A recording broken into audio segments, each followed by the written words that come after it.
Avant de commencer cette vidéo, nous tenons à remercier nos sponsors, le 16 Kebab, Artinouille, Fast Location, EM2O. Merci à vous et je vous souhaite une excellente vidéo. Bonjour et bienvenue dans ce nouvel épisode de District TV. Aujourd'hui, nous sommes accueillis par la Guidelloise. Donc Gaël, bonjour. Bonjour. Donc je te laisse te présenter. Donc je m'appelle Gaël Guillet, donc j'ai 38 ans, j'ai 2 enfants, j'habite à Kévin, donc un peu chez l'ennemi juré de Guidel. Et donc voilà, je suis au club là depuis 2019, j'avais fait une première période aussi de 2003 à 2010, une petite pause, après j'étais sur Nantes, la région nantaise, et quand je suis revenu sur Lorient en 2019, naturellement, je suis revenu à Guidel. Ouais. Et voilà. Tu es revenu directement en tant que coach, en tant que joueur? Alors j'étais que joueur et éducateur chez les jeunes. D'accord. Et après là quand je suis revenu en 2019, il y a eu un changement d'entraîneur tardif sur l'intersaison 2019-2020. Et voilà, le vice-président m'a proposé, écoute, il me manque quelqu'un avec la B, là le coach de la B a repris la première, est-ce que tu veux prendre la B? Je dis allez, pourquoi pas. Ouais, pourquoi pas se lancer. Ouais, voilà, j'étais jeune, j'y allais. Ouais. On verra bien comment ça se passe et voilà, plutôt content. Et puis du coup, j'ai repris aussi l'entraînement avec les jeunes, donc catégorie U6, U7 et U10, U11. D'accord. Et donc depuis 2019, du coup, t'es coach avec l'AB. Coach avec l'AB, voilà. Ok, très bien. Et sinon, sur ton approche de jeu, comment tu décrirais un peu ton approche de jeu du coup? Ta philosophie je dirais, de jeu, ouais. Étant supporter du FC Lorient, j'ai longtemps été abonné au Moustoir durant les années Gourcuff. Ouais. Donc voilà, toujours une idée de jouer au ballon. Hein. Voilà, c'est vrai qu'on voit beaucoup d'équipes maintenant avec le Barça ressortir court. Bon, ça, des fois, je suis pas trop fan. On est qu'en district, donc on faut faire attention. Les pertes de balles. Ouais. Mais bon, privilégier le jeu quand même. Voilà, 4-4-2, mais après, voilà, faut pas mourir idiot. Là, cette année, j'ai changé de dispositif. Voilà, on joue en 3-5-2. Ouais. Faut savoir aussi s'adapter à ses joueurs, en fait. C'est ça. Voilà. Ouais. J'ai mon capitaine qui jouait auparavant sur un couloir, mais voilà, il a pris quelques années. Il va un peu moins vite, donc du coup, je l'ai réaxé. Je l'ai mis en 10, donc du coup, voilà, le 3-5-2, c'est pour lui. Ok. Voilà, donc jouer au ballon, du mouvement et voilà, prise de risque. Pour les attaquants, voilà, liberté dans les 30 derniers mètres. On va rester du coup sur un peu sur ce côté tactique. Comment est-ce que tu gères les différents caractères au sein de ton groupe? Les caractères, je dirais malheureusement, ils sont un peu tous pareils. Ouais. Ouais, il y a moins de caractères forts. Ok. Tu vois, par rapport à lorsque j'ai commencé. Voilà, donc j'ai 38 ans, donc moi j'ai mes premiers matchs en senior, c'était en 2006, entre 2004 et 2006. Et voilà, on avait davantage de joueurs d'expérience avec nous. On commençait souvent avec des briscards de 34 ans, 30 ans. Là, voilà, nous, c'est très jeune à Guidel. Et c'est vrai que moi, il n'y a pas beaucoup de caractère fort. Ouais. Voilà, dans l'équipe. Donc ils sont pas forcément difficiles à gérer. Ouais. J'aimerais qu'il y ait un peu plus de caractère fort, un peu de leadership, de leadership, de méchanceté positive, hein, bien sûr. Ouais, bien sûr. Ouais, mais plus de leadership, ouais. Des fois, on est un peu amorphe, je trouve. Ouais. Mais voilà, après. Plus de caractère sur le terrain. Voilà. Ouais, c'est que c'est des bons garçons dans la vie aussi. C'est ce qu'il faut aussi. Ouais. Est-ce que tu as un moment marquant en tant que coach? Un moment marquant, un match qui t'a marqué? Ouais, j'ai un match. Il y a 2 ans en fait, quand on descend malheureusement en D3. Ouais. Donc sur une saison compliquée en D2, l'année précédente on avait raté la montée de peu. Et donc l'année d'après, nous voilà jouer le maintien. Et donc cette année-là, c'était le Garmer qui caracolait en tête, qui maintenant est en R3. Et chez nous on les joue, on fait 2-2. Et chez eux, on y va vraiment avec une belle équipe. Pas forcément renforcée, mais parce que ce week-end-là, tout le monde était là. Ouais. Et on fait un super match. J'ai un jeune en U18, Ethan, qui met 4 buts ce jour-là. On gagne 4-3. Et dans les buts, on avait un super gardien, Marvin Ortega, qui est actuellement au Carulet de Pluvigné. qui arrête un péno, qui fait le match. Enfin, ça a été vraiment mon match en tant que coach, mais vraiment le plus abouti. Moi, c'est les garçons qui ont tout fait sur le terrain, mais franchement, c'était chouette. J'ai vraiment vibré, ce jour-là.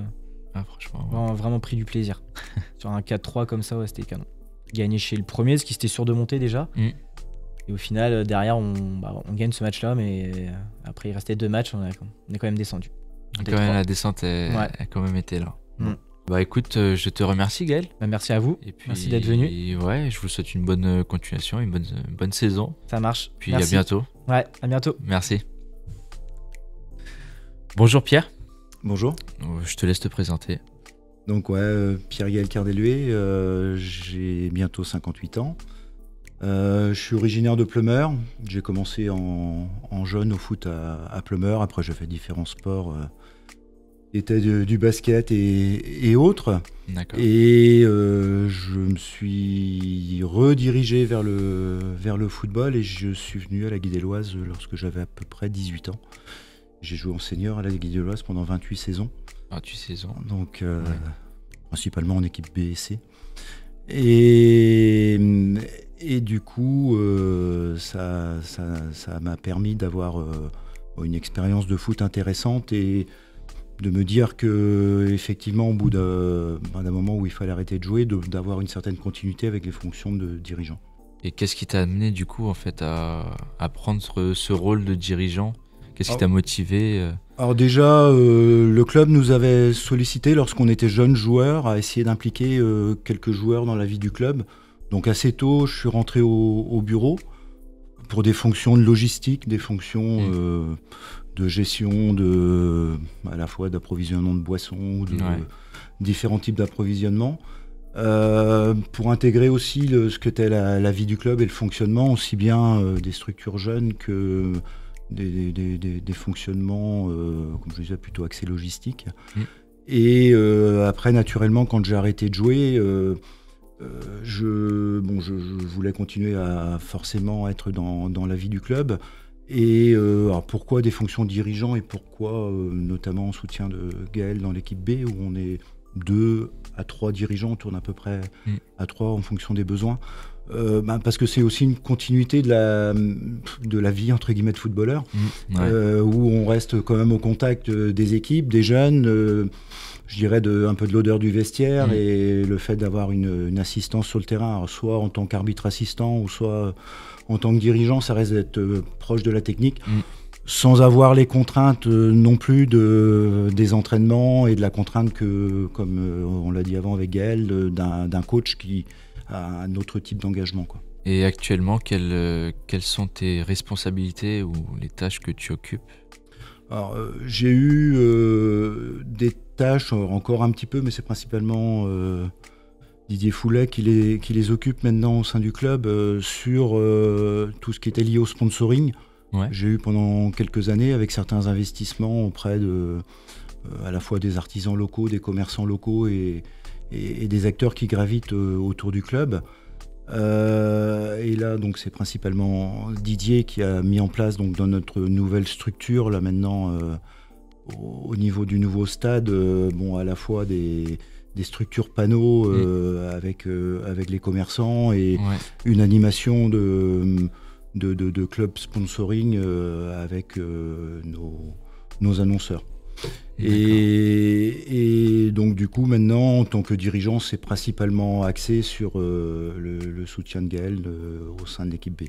Et sur le long terme, quelles sont vos visions ou vos attentes ? Au niveau du club, Guidel est avant tout un club formateur avec une bonne école de foot et d'ailleurs pas mal d'équipes de jeunes maintenant au niveau plus haut du district, voire au niveau ligue pour certaines d'entre elles. Et effectivement, pour des clubs comme nous, c'est le socle qui est indispensable pour produire des jeunes dans nos équipes seniors. Et donc, forcément, après, c'est un équilibre entre ces écoles de foot. Alors déjà, parce que ça permet quand même aussi... c'est une école de la vie et c'est une école pour la société en général. Et ensuite, si possible, de sortir quand même des jeunes joueurs qui déjà resteront fidèles au club, qui voudront s'investir au niveau du club de produire quand même quelques bons joueurs, parce que c'est comme le but de chaque club, c'est d'essayer d'avoir des équipes opérationnelles et d'un bon niveau. Une petite pépite si jamais. Et voilà, de temps en temps, pas trop non plus, parce que généralement les bonnes pépites, même si on n'en a pas eu beaucoup, bon, ça va jouer plus haut et ça reste pas au club, mais tant mieux pour eux, parce que si on peut aussi être un club formateur pour des joueurs qui peuvent percer, bon, tant mieux. Bah ouais, tant mieux. C'est ce qu'on souhaite, en tout cas. Et sinon, depuis que vous êtes là au club, quel a été un peu le plus grand défi Le plus grand défi, j'ai pas de défi notable à pouvoir sortir, mais c'est garder cette cohérence, cet équilibre entre, à la fois on a, comme dans beaucoup de clubs, des dirigeants vieillissants. Effectivement, les gens qui dirigent le club sont souvent des retraités. Certains sont assez âgés, mais restent très actifs et sont indispensables au club. Et en même temps, les jeunes joueurs qui commencent à maintenant à peu près 5 ans, et c'est trouver garder cet équilibre de génération, entre guillemets, et si possible d'avoir des successions naturelles qui se fassent. Même si maintenant la vie, notamment des joueurs, on a beaucoup plus de mobilité dans la société et les gens bougent beaucoup plus que c'était le cas il y a une trentaine d'années, mais d'avoir un équilibre, et même si ça a été le cas de Gaël aussi tout à l'heure, professionnellement on peut être appelé à partir pas mal d'années, mais de voir des gens qui reviennent au club et s'investissent à nouveau au club, c'est quand même une certaine réussite. C'est vrai, je suis d'accord. Et ça le vaut aussi pour des joueurs qui peuvent aller, pour différentes raisons, aller ailleurs et finir leur carrière au club, ou s'investir après en tant que dirigeant au niveau des jeunes et ce genre de choses. Ouais, c'est toujours plus beau, on va dire. Puis c'est assez valorisant, parce que ça montre que quand même dans nos vies sportives, entre guillemets, même si on est quelquefois appelé à autre chose, quand on a des retours, ça fait toujours plaisir, et ça montre qu'il y a un certain intérêt à revenir autour de clubs comme les nôtres. C'est vrai, au fond, il y a toujours un petit attachement. Et ça fait plaisir. C'est ça, c'est vrai. Écoute Pierre, je te remercie pour ce moment. Merci à vous, surtout pour la démarche. Merci à vous, merci. Et puis à bientôt. Merci. Au revoir. Bonjour Clément. Bonjour. Je te laisse te présenter. Du coup, moi c'est Clément Poyot, joueur en U18 au club de la Guidelloise, arbitre et coach en U11. D'accord. J'ai démarré le foot en région parisienne, à côté des Mureaux, dans le 78. J'y ai fait toutes mes classes jeunes jusqu'à U14, où je suis arrivé dans le club ici il y a 4 ans. Je suis arrivé en Bretagne à Guidel, où j'ai découvert le club rapidement. Je me suis inscrit dès mon arrivée, où j'ai découvert une équipe où maintenant c'est devenu... on va dire entre guillemets une famille, où on est tous soudés, tous des potes. Maintenant on se retrouve à jouer en senior certains week-ends, donc on prend un max de plaisir sur la dernière année jeune. Et je suis rentré dans l'arbitrage il y a 3 ans, parce que j'ai fait une démarche auprès de mon président, comme quoi je voulais aider le club et surtout m'investir dans le club en tant qu'arbitre, parce que j'ai démarré l'arbitrage, coacher les jeunes quand j'avais 13-14 ans, je coachais déjà les petits, j'arbitrais les petits le week-end. Et du coup j'ai été voir mon président pour m'investir du coup dans l'arbitrage. Du coup ça fait 3 ans que je suis sur les terrains, je fais joueur-arbitre du coup, donc quand je joue pas, je vais arbitrer le samedi. D'accord. Je prenais du plaisir, maintenant je prends beaucoup moins de plaisir, parce que quand tu joues, le district te laisse moins de chance que les autres qui font que d'arbitrer le week-end. Et je trouve que justement l'arbitrage c'est un cadre très, très fermé dans le foot. Ouais, d'accord. Il donne vraiment pas envie, on va dire clairement. Je le dis clairement, j'ai pas peur de leur dire. Il donne pas envie aux jeunes de se lancer dedans. Tu dois rendre des comptes comme si t'étais dans une entreprise. Alors j'ai commencé l'arbitrage, j'avais 14-15 ans. Rendre des comptes quand t'as 14-15 ans. Dès que t'es absent pour une petite, faut tout justifier. Puis surtout, des fois, on fait bien comprendre on t'allume bien comme il faut, quoi. Ouais, alors qu'au du coup, moi, fin de saison, j'arrête. Ah, t'arrêtes l'arbitrage. J'ai, entre guillemets, assez donné. Ouais. Je sais que c'est pas bon pour le club, parce que le club en a besoin, tous les clubs en ont besoin. Mais on donne pas assez envie de se lancer dans l'arbitrage, et surtout, on nous aide pas, parce qu'on est, entre guillemets, laissé à l'abandon, on est tout seul sur un terrain, quoi. Ouais. Donc, on nous laisse se démerder entre guillemets sur un c'est terrain. le terme, ouais. Et là, actuellement, tu arbitres en quelle catégorie? Là, ça dépend des week-ends. Là, par exemple, là, ce week-end, j'avais été désigné pour aller faire arbitre de touche. En D'accord. U18, FC Lorient contre la GSI. Ouais. Mais au début, quand tu commences, ils m'ont fait comprendre que j'étais bon dans l'arbitrage. Du coup, je suis vite monté. Et après, mais ils ont vu que je suivais pas l'arbitrage à 100%. Du coup, bah, tu redescends. Hein, ils tu montes délaissent et un peu, ouais. Là, j'arbitre que en district, alors qu'avant, j'ai passé 2 saisons à arbitrer tous mes week-ends en région. Ouais. C'est là que je prenais le plus de plaisir. Mais bon, bah, plus tu descends de niveau, bah, moins tu prends de plaisir. Hein. Mais bon, c'est la loi de l'arbitrage, on va dire. On va dire ça comme ça. Voilà. Et est-ce que tu as un match mémorable en tant qu'arbitre dont tu te souviens, un match que tu as arbitré? C'était mon deuxième match d'arbitre. J'ai arbitré un match du 15 de district, c'était Etel contre Monterre-Blanc. Ouais. Et c'est là le match où j'ai mis le plus de cartons. Et pourtant, ouais. je suis un arbitre qui met pas beaucoup de cartons, parce que en tant que joueur, je suis un joueur qui fait pas mal de fautes sur un terrain, donc puis là, c'était parti en freestyle complet. Et j'ai pris beaucoup de plaisir en fait, mais c'est pas un plaisir de mettre des cartons. Franchement, moi j'aime pas, on va dire entre guillemets, remplir les poches du district. Donc, c'était vraiment aussi. Donc, ouais. Puis au début, quand tu te fais observer, les observateurs te disent de mettre des cartons. Hein. C'est peut-être un constat que personne dit, mais on te le dit de mettre des cartons. Moi sur les 6 derniers matchs que j'ai fait, j'ai mis 0 carton. Je déteste en mettre. Puis c'est pas productif, on va dire. C'est vrai. Puis souvent ça envenime un peu le match. Tant que ça se passe bien, ça sert à rien. Exactement. Tant que t'es arbitre, tu gères ton match, normalement t'as pas besoin de mettre de carton. Ouais. Et en tant que joueur, du coup. Un match référence? Ou non, ouais, tu peux. Ouais, un match référence si t'as un. C'était demi-finale de Coupe District en U16. Ouais. Tu joues quel poste déjà? Milieu ou défenseur. Ok. Contre Musiac, c'était le meilleur match qu'on a fait et le match où j'ai pris le plus de plaisir à jouer. Ouais. Grosse tension. On avait notre capitaine qui se faisait insulter mais de tous les noms sur le bord du terrain. Ah ouais. Puis on arrive quand on ouvre le score et eux ils marquent. Non, ils ratent un péno juste après. Ils arrivent à égaliser et on remarque juste avant la mi-temps et c'est notre capitaine qui marque alors qu'il se faisait insulter depuis le début et on a tous été célébrés devant les supporters. Ouais. Donc là tu prends un plaisir immense. Et à ouais. la fin on arrive, on met le 3-1. C'est le kiff ultime, on a été en finale et on a perdu. Bon, on a quand même pris un maximum de plaisir sur cette année. En tout cas, c'était ma meilleure année footballistique, c'est l'année du 16. U16. Et après, fin d'année, ça se termine par la montée en R2. Donc... Ouais, donc c'est un beau magnifique, parcours, un très beau nickel. parcours. Ouais. Et tu fais aussi, t'as plusieurs casquettes au club. Ouais. Tu fais aussi du coaching. Ouais, je coach avec les jeunes. Les U11, l'équipe B des U11, on a 4 équipes. Et c'est encadré que par des jeunes. Toutes les équipes jeunes sont encadrées par des jeunes qui jouent en U18 ou en senior. D'accord. Donc c'est ça qui est bien, on s'entend tous, on se connaît tous, donc on se voit à l'entraînement en tant que joueur et on se voit le samedi pour jouer les matchs. Donc déjà il y a une super entente au niveau des coachs, puis on a des super générations qui arrivent en jeunes, donc on prend un maximum de plaisir cette année avec les résultats qu'on fait avec les petits, c'est génial en vrai de les voir kiffer, puis nous de les voir jouer au foot, aussi bien jouer au foot, aussi jeunes, c'est kiffant quoi. Ouais. Bah écoute Clément, je te remercie pour ce moment. Merci à vous. Et puis je te souhaite un bon courage avec l'arbitrage. Ouais. Et puis une bonne saison. Merci à vous en tout cas. Merci.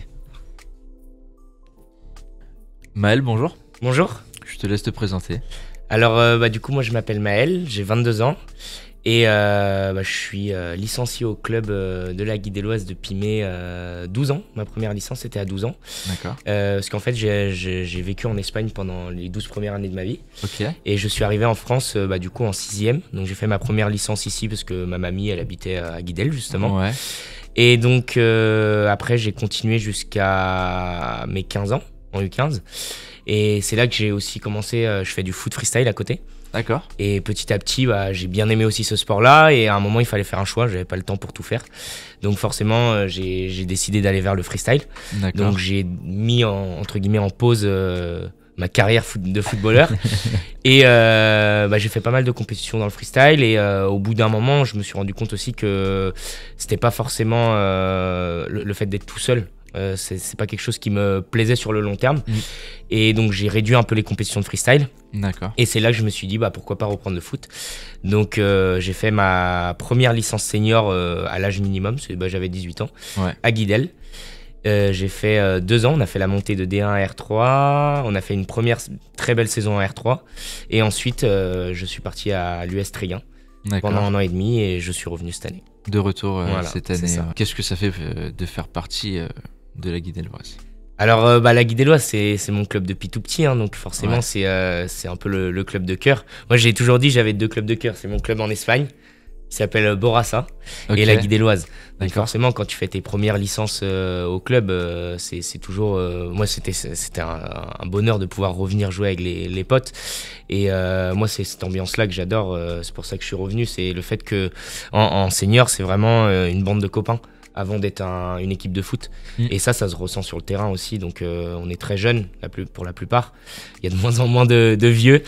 Mais du coup, ouais, on est entre jeunes et on adore du coup faire du foot et sortir ensemble, quoi. Est-ce que... Enfin, quel a été le plus grand défi que tu as eu à surmonter Le plus grand défi, je Ouais. pense qu'il s'est passé à la Guidelloise. Ouais. C'était il y a 2 ans maintenant, quand on était en R3, en fait on jouait la montée en R2, on était dans les premières places, et en fait tout se jouait sur les 3 derniers matchs. Ok. On jouait le premier et le deuxième. Donc si on gagnait les 2, forcément on repassait premier. Et on a perdu les 2 matchs, les 2 week-ends d'affilée. Ouais. Et en fait, ouais, c'est ça qui a été très très dur, c'est que ça se joue sur 90 minutes, et quand ça se finit et que t'as perdu, tu sais que ton année, en fait, t'as fait 1 an, pas pour rien, parce que t'as joué, Ouais, t'as pris du plaisir. C'est Mais forcément, il y a tout qui part d'un coup. Et c'est assez dur à encaisser. En plus, pour l'anecdote, à ce moment-là, j'étais aussi licencié en Espagne. En même temps, ouais. Donc j'avais fait le match du samedi dans mon club en Espagne.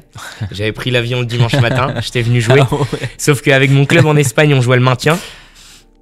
Et ici, on jouait la ici, tu montée. joues ah ouais, Et j'ai c'est- perdu en Espagne, et j'ai perdu ici. Donc forcément, dans le même week-end, tu prends la descente, parce qu'on était descendu ce week-end-là, et tu rates la montée de très peu, du coup, à Guidel. Ah ouais, voilà. C'était contre Gouran, qui était monté cette pour année-là, le- du coup. Pour le moral, là, je Ouais. pense que t'étais... Ouais, Mm.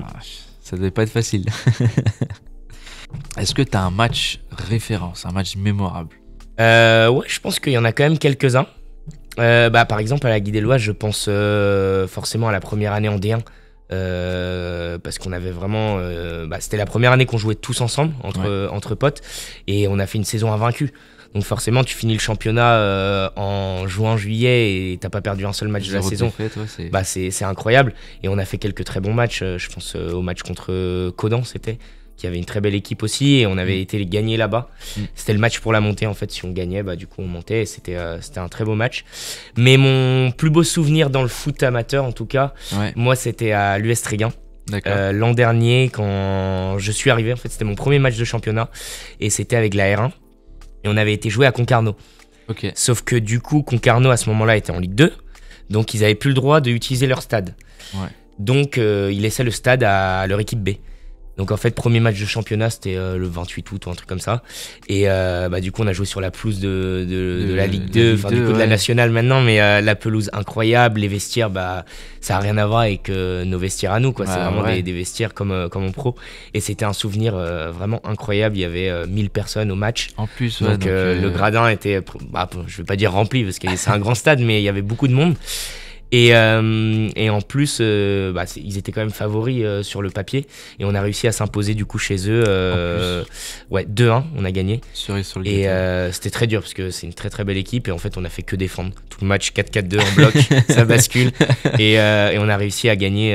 On rate un penalty à la 93e qui nous aurait mis 3-1. En plus, ouais. Donc là t'aurais été tranquille, et du coup on a souffert les 4 dernières minutes, c'était incroyable. On va dire en immersion un peu Ouais. chez les pros. Moi je pense que c'est ma plus belle expérience dans le foot. Ouais, c'est une belle expérience Ouais. en tout cas. Mm. Ouais. Écoute, Maël, je te remercie. Merci à toi. Et puis avec je te plaisir. souhaite une bonne continuation, que ce soit dans le freestyle et Et dans le foot. On une espère bonne saison, qu'on ouais, va dans le monter en foot. R2 dans les prochaines années. on vous le souhaite en tout cas. Merci. Ouais, merci à toi. Cette vidéo est déjà terminée. Si vous avez aimé la vidéo, n'hésitez pas à partager et à mettre un j'aime. Et abonnez-vous pour plus de contenu. À la prochaine sur District TV.